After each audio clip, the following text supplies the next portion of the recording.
Good evening, ladies and gentlemen. Welcome back to the Fall-Up Hour. Once again, here from Online Darts, myself, Jack Garwood, joined by the one and only Mr. Cam McFarlane this evening. Cam, how are we doing, buddy? Not bad at all, mate. It's nice to be back on here with you. This used to be our staple of every night. It used to be me and you. It doesn't happen so often these days. So lovely to see your face and really good day of darts to go on. I'll slip you the tenner for that really nice compliment at the end of the show, mate. Not often you get that from me, is it?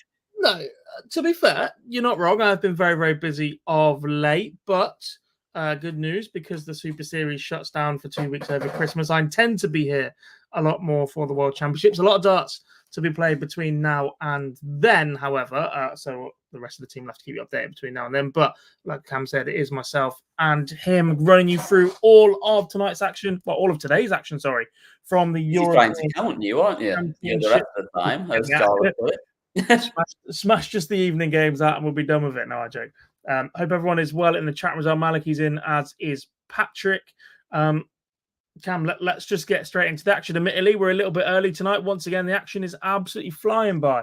We definitely caught everyone out early on Thursday night when it was like about 9:30 when we kicked off. I'll be honest, it's caught me out tonight completely, folks, because as you can see, this is not be on a train at this point, shouldn't you? I should be in Portsmouth, where I live. I am in London. I came for a spontaneous date with my partner. We met some friends for food.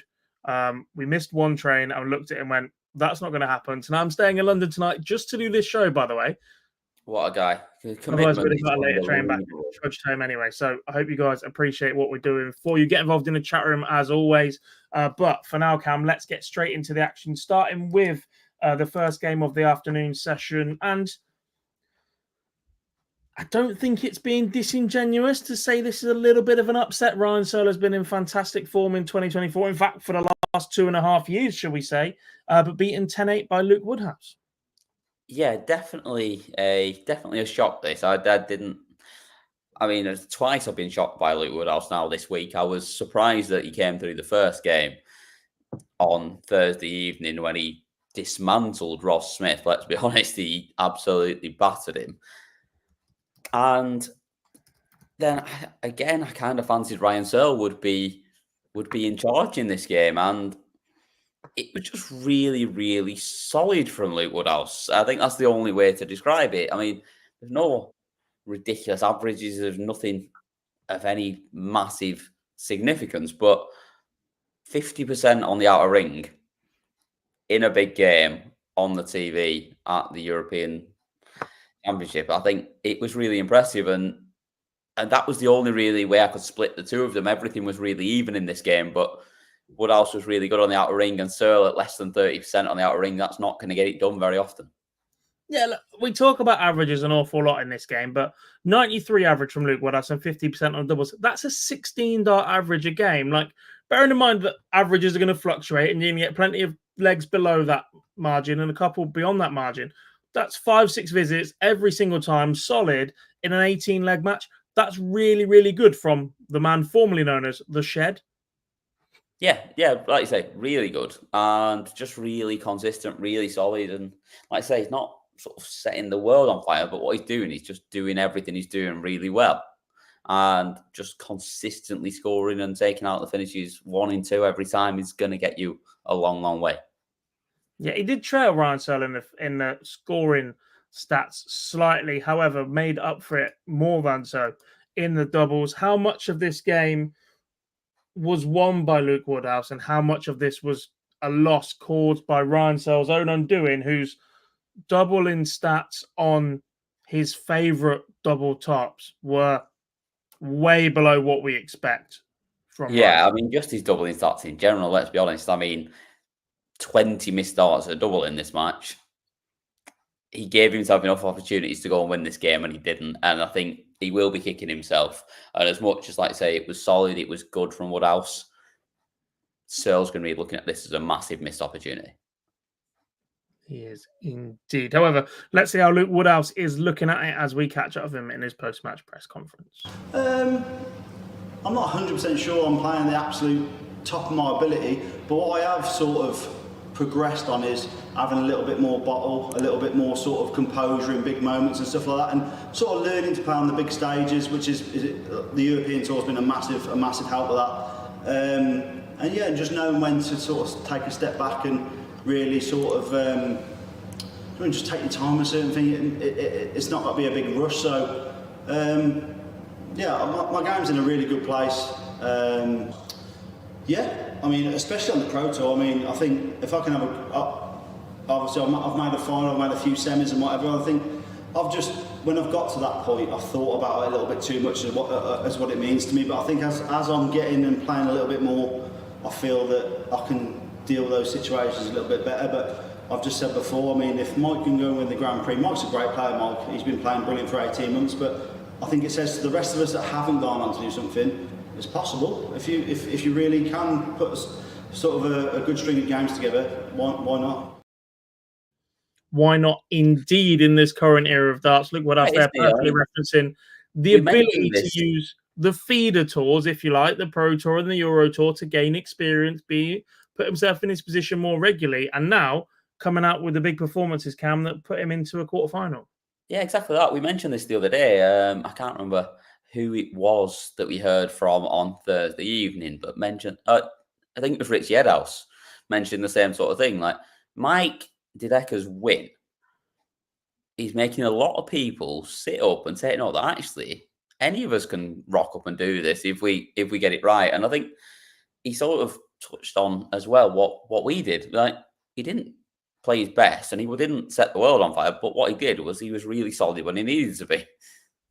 We're already in possibly the most open major period we've ever seen within the sport, with more winners, more variation. The last 12 months, it's been the least open it's ever been. The absence of a Phil Taylor and the absence of a Michael van Gerwen. But does a win from somebody as deep as Mike Dideka say to the rest of the field, hang about, lads, it's there for the taking? Because we talk about this busy period and we talk about the high quality in darts. But actually, if you list the players that have been top of the game for the last 2 or 3 years, Michael Smith, Nathan Aspinall, Peter Wright, Michael van Gerwen to an extent, Gerwin Price, none of them are the players that they were 18 months ago right now.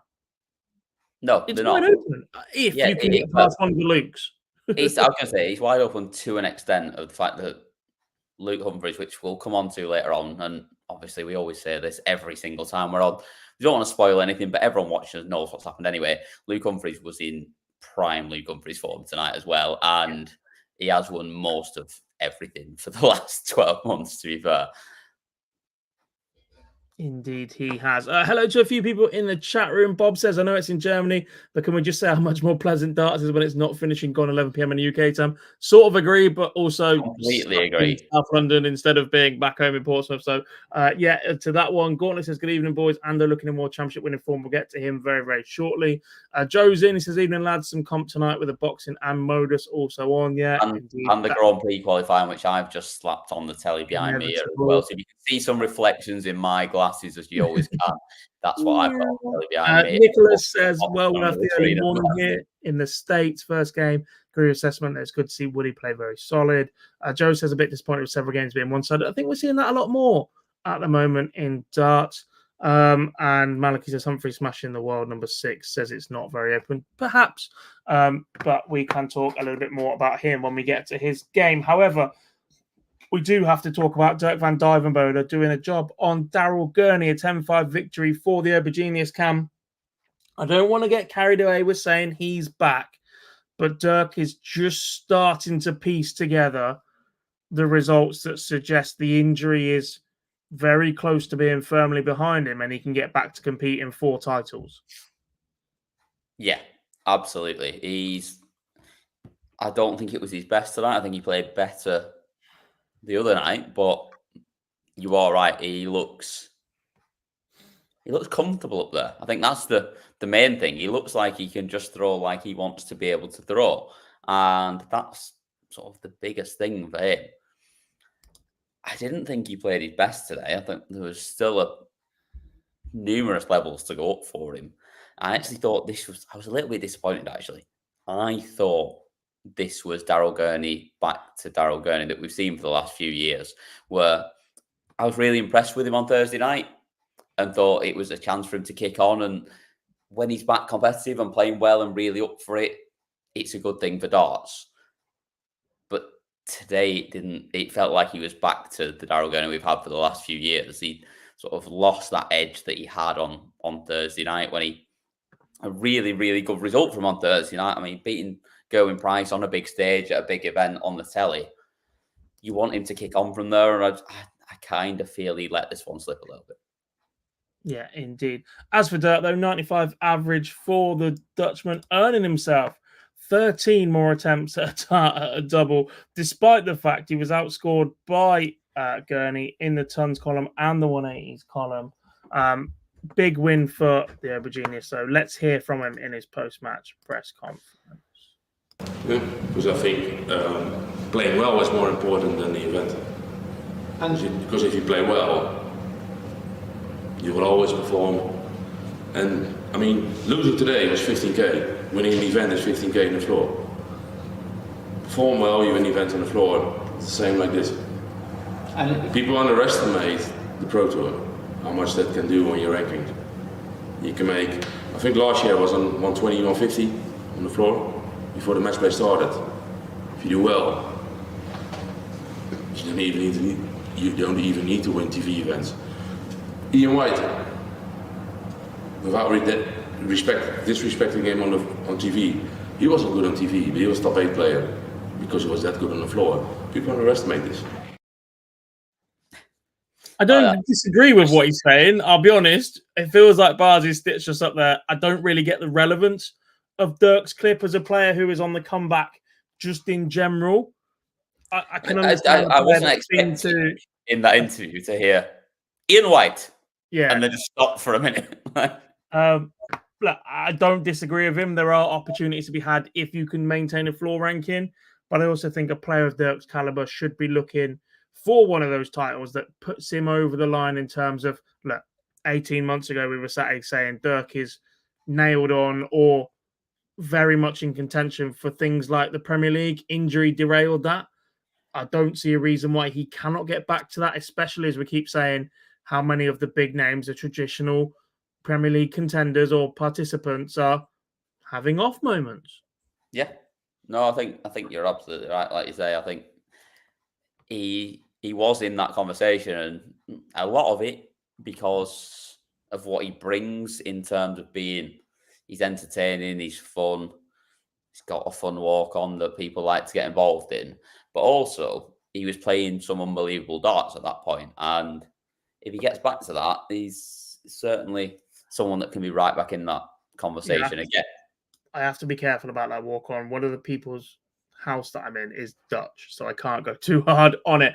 I did mention that a lot of the top players are struggling, and one of them right now is Michael Smith, defending an awful lot of ranking money between now and end of the year. We heard from him earlier this week, said that you cannot take those titles away from me, even if you lose that ranking money. But Cam, if he doesn't turn that form around very, very quickly, he is going to fall like a stone. Beaten 10-9 by Richie Edhouse. Excellent contest. But those are the sort of games that Michael Smith needs to be getting over the line, given how much he's defending right now.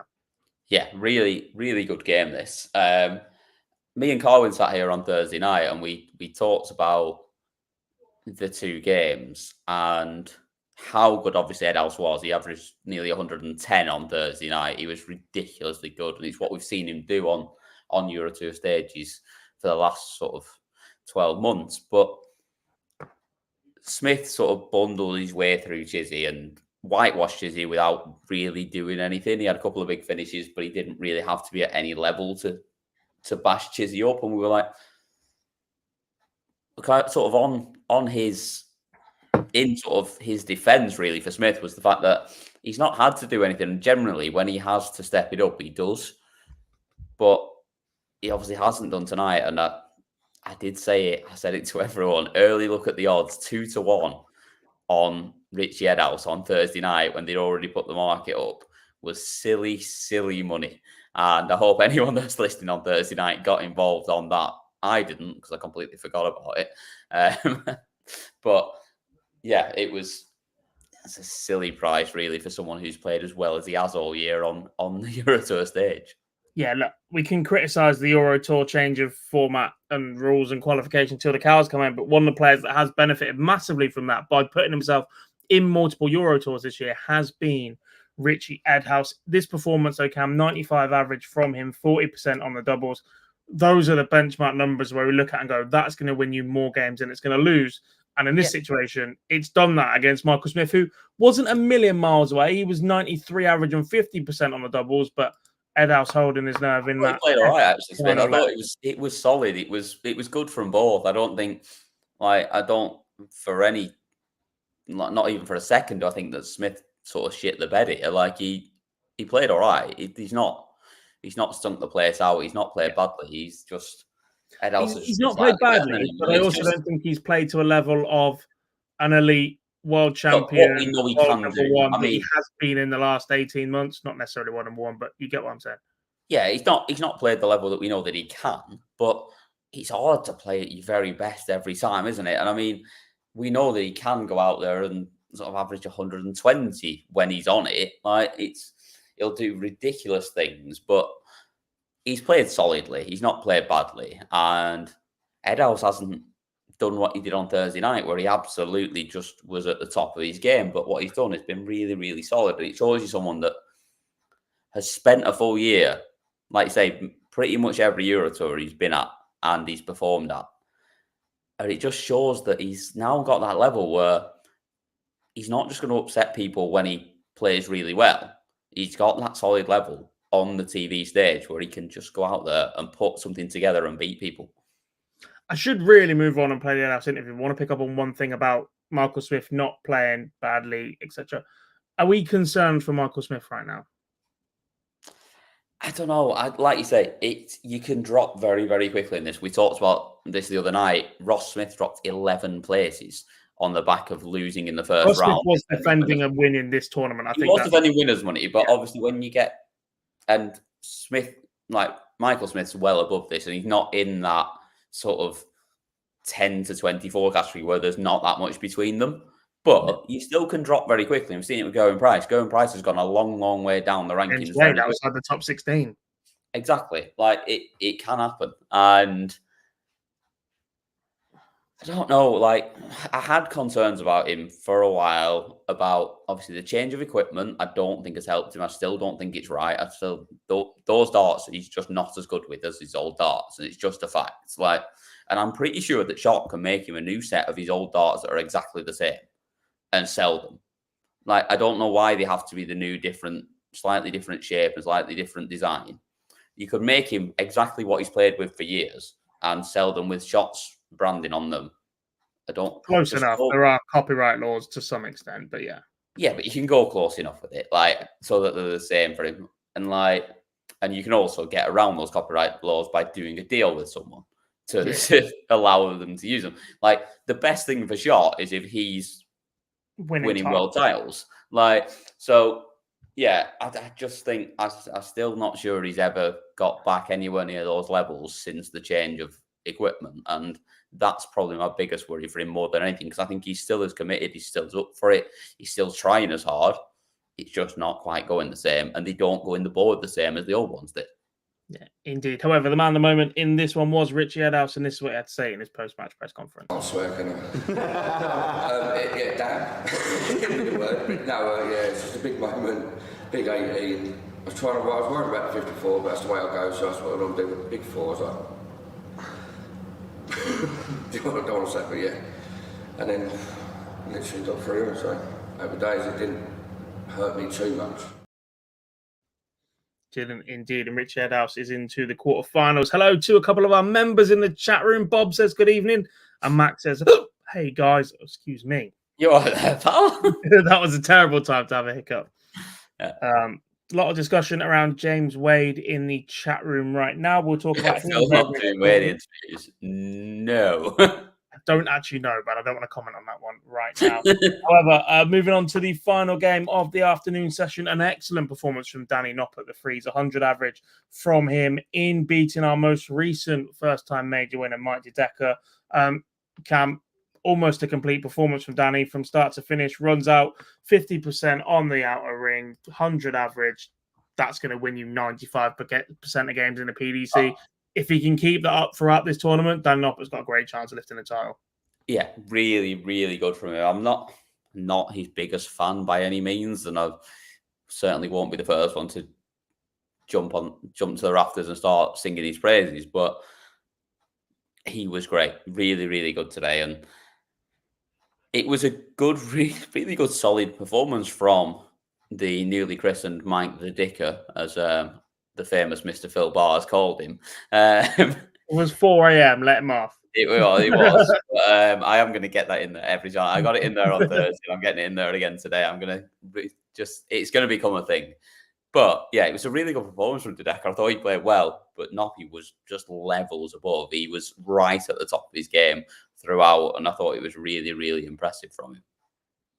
Which is saying something, by the way. But 8 180s from Danny Noppert compared to the 4 in Mike Dedeker. The scoring power of Dedeker is a big asset within his game, but to be outdone by such an extent by Danny Noppert, the other stats, Tom Plus is 19 Mike, 18 Danny, 10 140s, 9 Danny.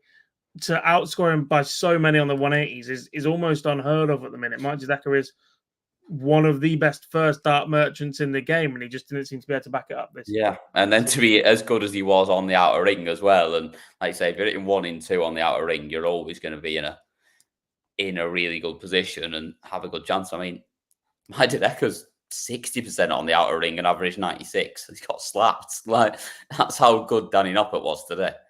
Yeah, indeed. We don't have a Danny Noppert clip. I'm not sure if that's because one doesn't exist or because it was in the back end, and as I was trying to clean things up for this show... We know exactly why we're not got it. You accidentally deleted it before we started. I may have accidentally deleted it, but now feels like a very, very good time to remind you all that the full post-match press conference interviews from every single winner throughout the European Championships are available on our YouTube channel, where you're watching this show right now, unless you're watching via Twitch.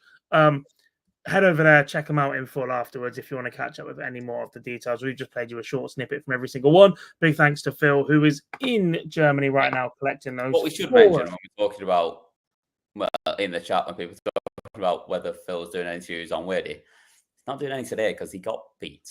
Yes.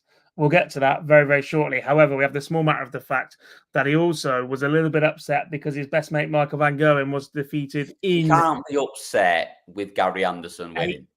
There are two things, right? One, today, double El Clasico, because it was Barcelona Real Madrid, which I understand has gone in the way of someone who was a little bit good. I thought you were talking about Blackburn Watford this afternoon. Behave.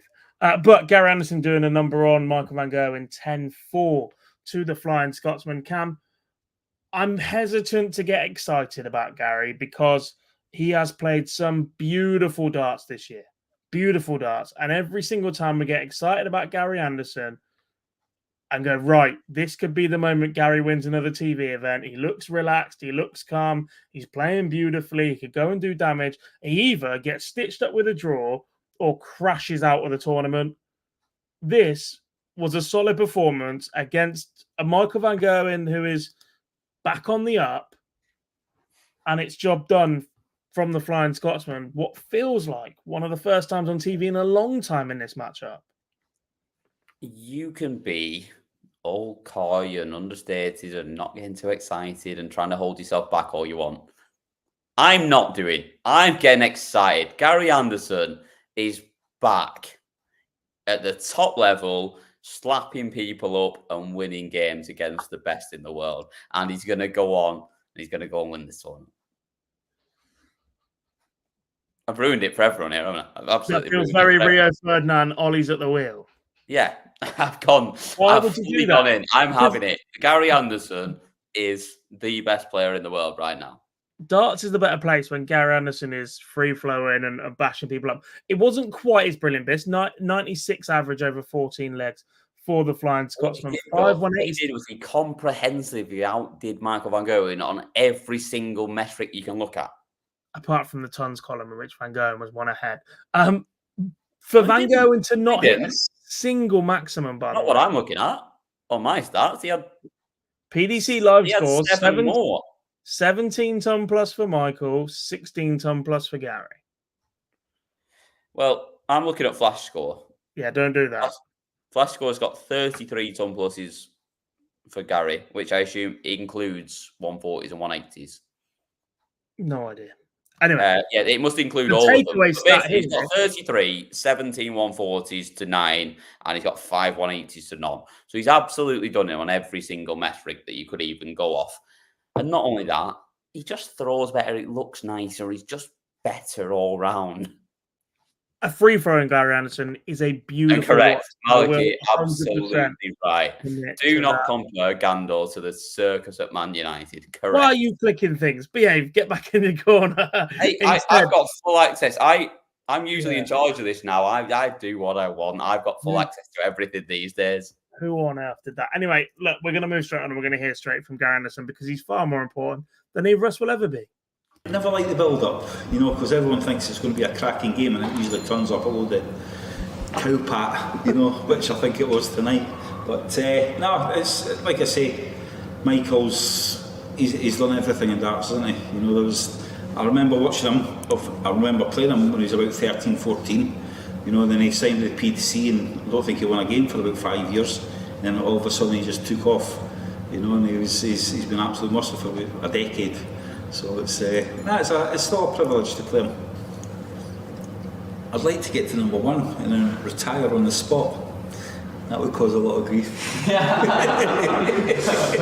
But listen, I'm enjoying what I'm doing just now. I've spoken with my manager that Premier League, I've done it for so many years, fantastic. Couldn't do it now, 16 weeks away from home, and then you've got Europeans, Pro Tours, I just couldn't do it.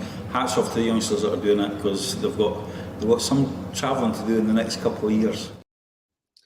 2 takeaways from that clip from Gary Anderson. First of all, a 96 average and 40% of the doubles is not a load of cowpat. There isn't a great deal coming back from Van Gerwen tonight, let's be honest. 93 average for Michael, just 28% on the outer ring, earned himself 14 darts at double, only managing to hit 4 of them.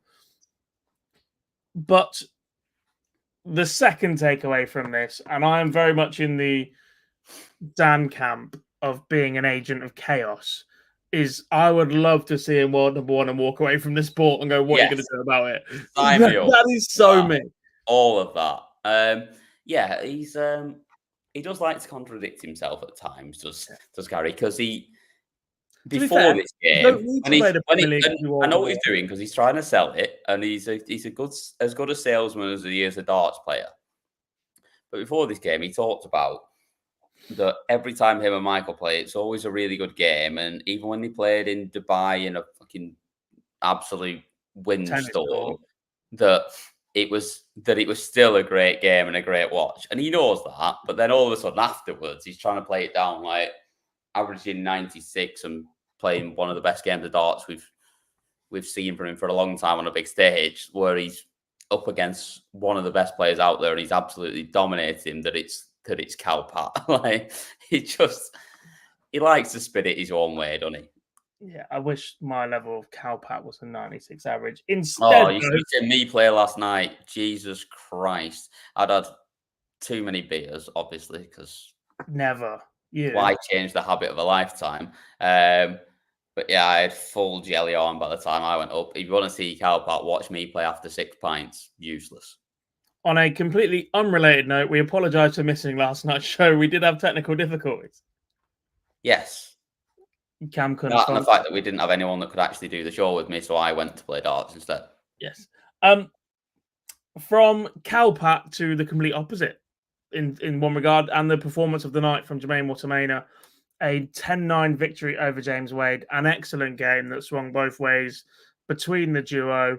Gripping watch, but perhaps most crucially in this, an excellent win for Jermaine Wattimena on TV against James Wade, who was close to his brilliant best, a 98 average from the machine and 64% on the doubles, toppled by Wattimena.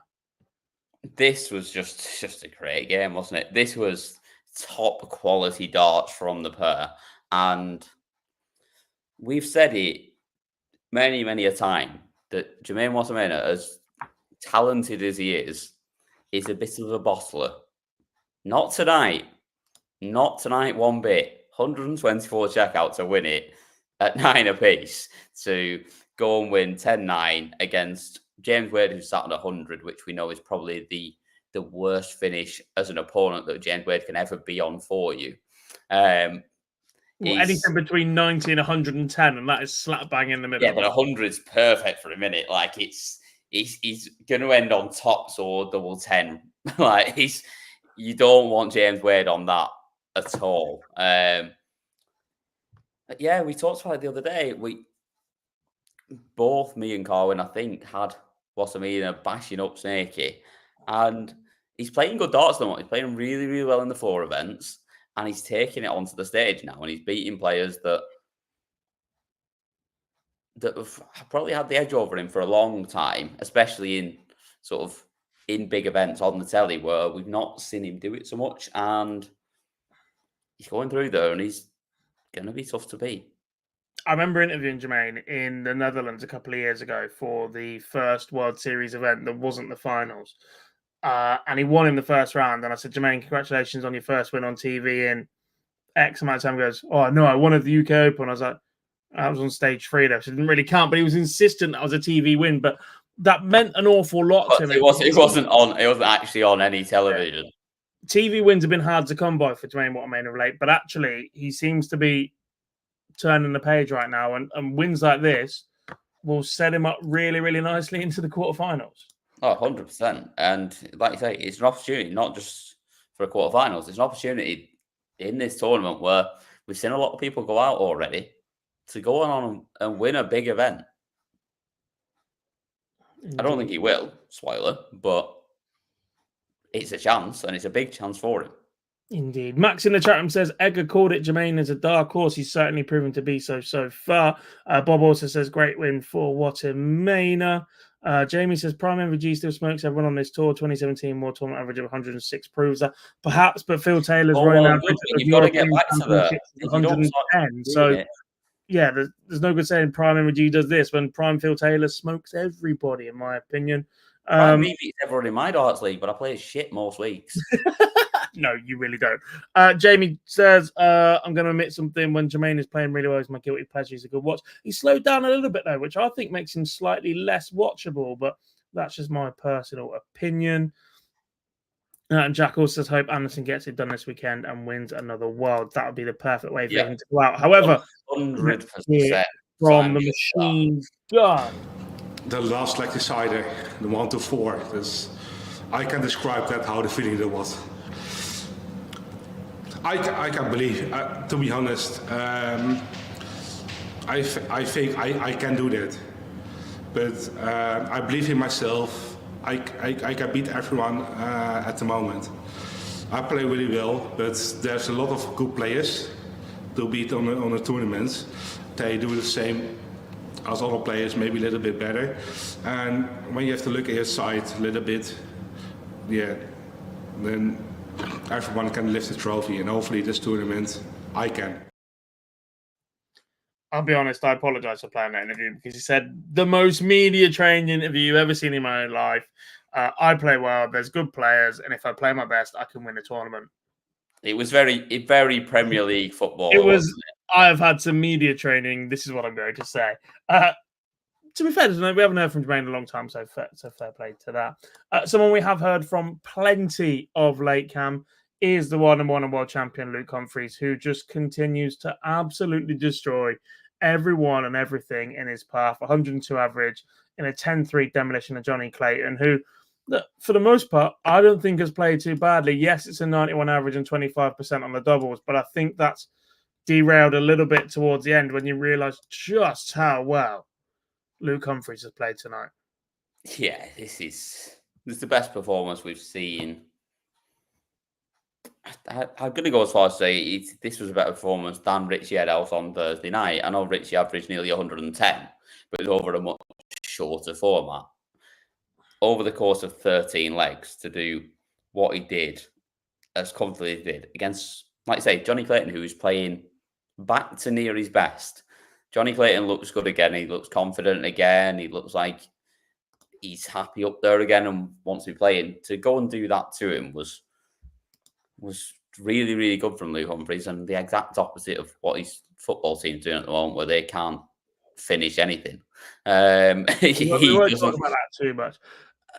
Johnny Clayton, not back to his brilliant best as yet, but a player definitely on the up. But I think the concern for Johnny and perhaps the rest of the field is Luke's got levels above this. If he's on it, Comfortable levels above can't this. beat him. He is at the point where he is making 102 averages over 13 legs look normal. Yeah. This is like his sort of... He made 106 average overnight look like it was a walk in the park. Yeah, That is this dangerous. is stock level now. This is standard. You get Luke Humphries out of the box and open it up, and this is the level straight away. This is nothing special. This is just what he does. It's mental that he can perform at this level, but it's something that he's become very, very accustomed We've caught a Leeds fan in the... You have caught a Leeds fan. I wasn't aware there was a Leeds fan in the chat, but Cam, you need to behave. That is your first and final warning. However, let's hear from another Leeds fan in Luke Humphries in his post-match press conference. But, I love pressure. Sometimes it really works out in my favour. There's the occasion where it gets the better of you, and it can. I'm human. Sometimes when you're under it, and you're under a lot of pressure, it can be hard. But, a lot of the times, as you've seen, when I'm under pressure, I seem to bite back, and it seems to do me well. But, I think there's a lot of players out there that really relish it. So I don't think anybody will be fearing me. I think it would just be a great opportunity for him to beat me. But if I keep playing at this level, then it's going to take a top performance to beat me, and that's all I ask of myself. There's another potential record on the horizon that you'll get etching closer to that 2 million bracket on the order of merit. No player has ever gone past that. Is that something that you look on in like different kind of records, not just numbers on the board? Yeah, I don't look at that, to be honest. I think there was a player this weekend, a good friend of mine, that actually said it. I won't name him, but he was like, "I'd love to see you get to the 2 million." Someone who was in the tournament quite recently, so he was like, "I'd love to see you get to the 2 million." So I think there's a lot of people that would love to see it. I think it would be a great stepping stone for the game, but of course, I think that's because of the prize fund increase that the PT have implicated over the last 5 years. But yeah, I mean, if I made that 2 million mark on the rankings, then that just shows I'm dominant 2 years. To be honest, that would be exceptional. But I feel like I'm going to have to at least win 2 majors to do that, or even I'd have to make a world final to do that. But that'd be nice. But of course, I don't look into things too much. I'm here to just play my best, win as much as I physically can, like I said yesterday, and hopefully it's enough. If you're aware you need 2 major wins or a world final to make the 2 million mark, you've definitely looked into it. But I love Luke. I love the way he interviews. Like, he's certainly playing the game there, isn't he? All this is thanks to the PDT over the last 5 years.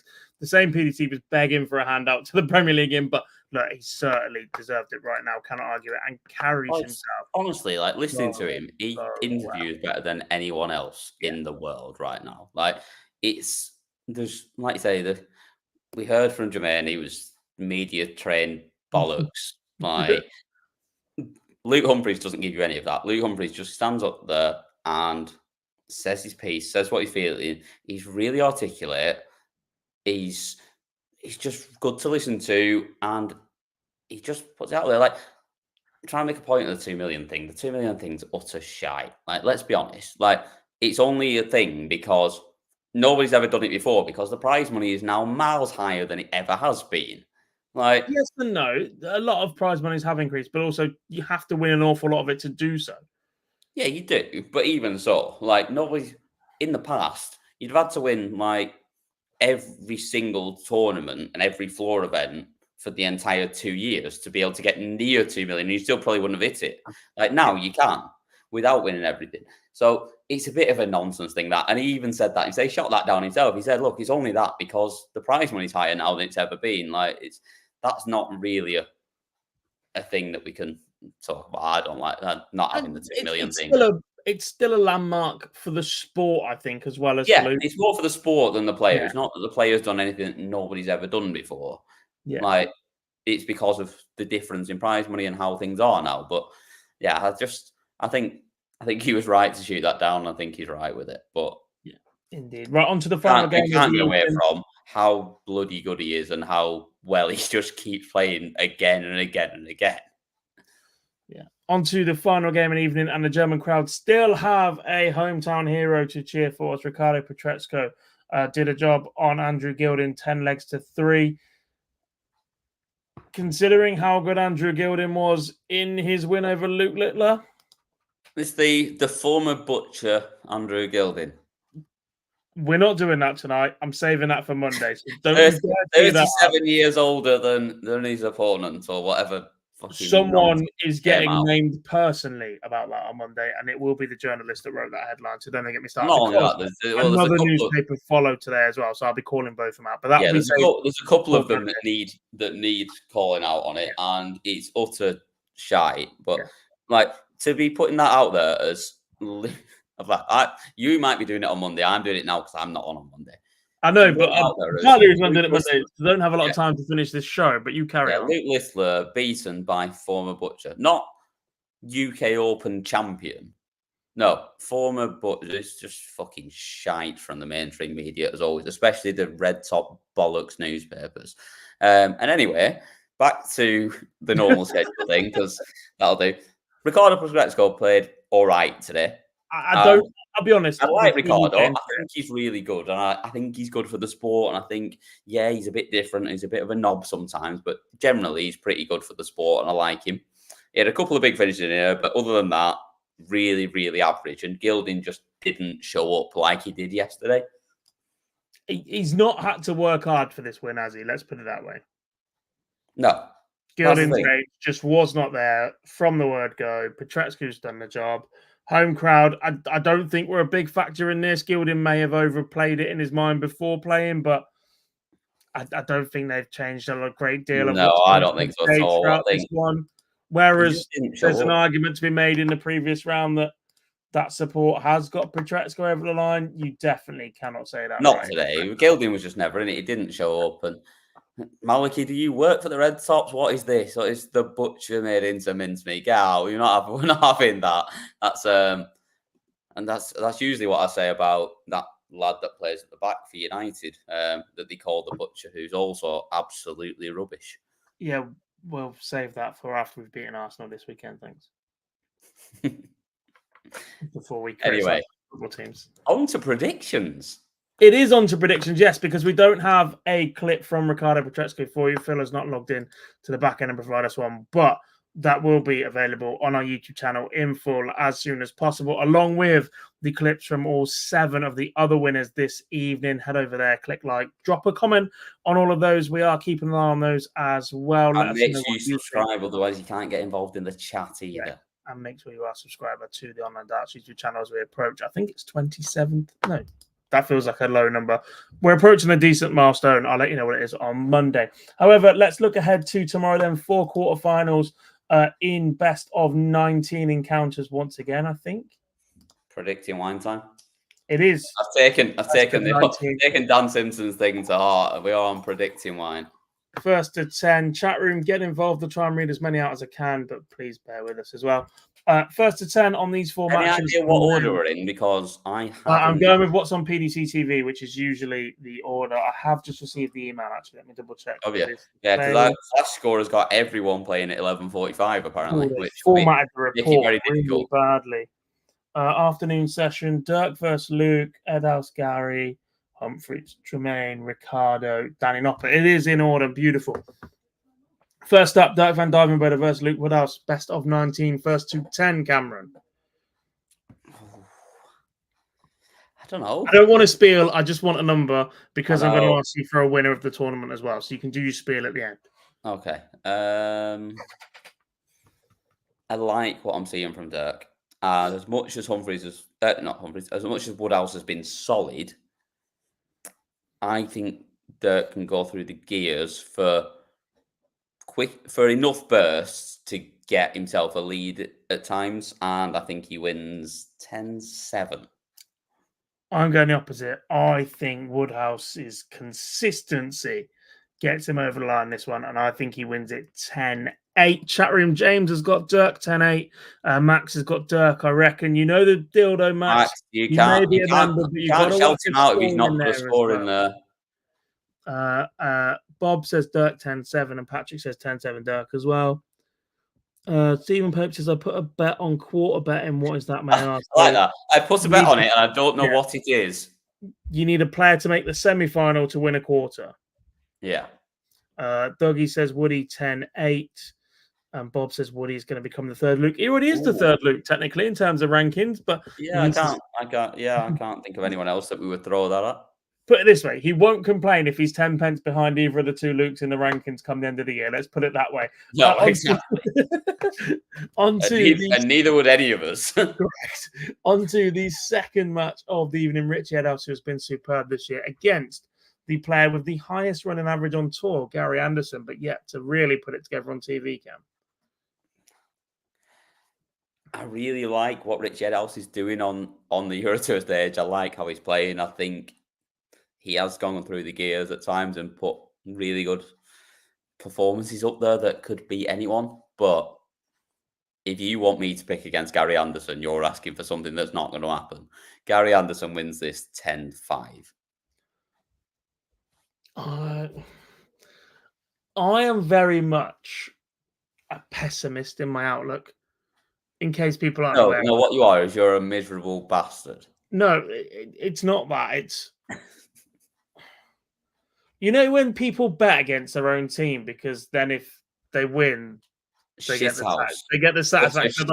If you do that, I feel like that's the move right here because I think Rich Edhouse has been magnificent, and I think this is a real opportunity for Rich Edhouse fully to agree. go on and make a major final, if not more. I genuinely think he's playing that well. His 1-8 hitting is a delight. And if anybody takes care of Luke Humphries from the opposite half of the draw on his behalf, he is well in within a chance of lifting a major trophy right now. Yeah. And I love Gary Anderson. He is one of my all-time favourite players, if not my favourite player of all time. When he's at it, he is absolutely brilliant. His free-flowing best is one of the best to watch of all time. But I just feel like I've been let down by him on TV so many times this year. And I don't want that to happen again. And because of that, I'm going to have to go Edhouse 10-8.